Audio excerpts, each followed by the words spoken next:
रियाज season 2025 का शानदार अंदाज में जो है वो इफ्तिताह कर दिया गया है। मैं इस वक्त मौजूद हूँ सऊदी दारुल हुकूमत रियाज के बुलीवार के इलाके में, जहाँ पे जनरल सऊदी एंटरटेनमेंट अथॉरिटी ने रंगारंग जो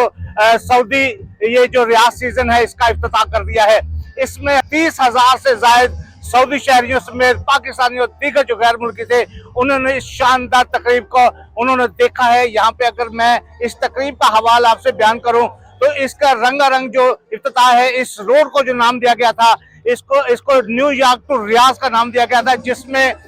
गैर मुल्की सैकड़ों की तादाद में जो गैर मुल्की फनकार थे उन्होंने यहाँ पे अपनी परफॉर्मेंस का मुजाहरा किया। इसके साथ साथ जो सकाफती फ्लोर से उन्होंने भी यहाँ गुजरे हैं और जो शायकीन की तवज्जो का वो मरकज बने हैं। इसी के साथ साथ ऐसे वो तमाम इवेंट्स जो सऊदी जो रियाज सीजन का हिस्सा बनेंगे उनके फ्लोर्स भी यहाँ पे लाए गए, ताकि जो यहाँ पे शुरका हैं उनको पता चले कि रियाज सीजन में किस तरह की अगले 6 माह तक जो है वो तकरीबात जारी रहेंगी। मैं आपको ये भी बताता चलूं कि रियाज सीजन जो है अगले 6 माह तक जारी रहेगा, जिसमें मौसीकी, तफरीही और इसी के साथ साथ जो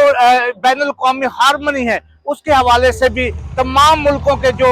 यहाँ पे सऊदी अरेबिया में मुकीम ममालिक हैं उनकी सकाफत को उजागर करने के लिए भी यहाँ पे इक़दाम किए जाएंगे। और इसी के साथ साथ जो जनरल एंटरटेनमेंट अथॉरिटी के चेयरमैन तुर्की अल शेख, उनका ये कहना है कि इस साल जो है आपको गुज़िश्ता तमाम सालों की निस्बत जो मुजमूई तौर पे आपको अच्छे यहाँ पे प्रोग्राम देखने को मिलेंगे, जिससे लोगों को इंटरटेनमेंट के जो ज्यादा से ज्यादा मौके मुयस्सर आएंगे।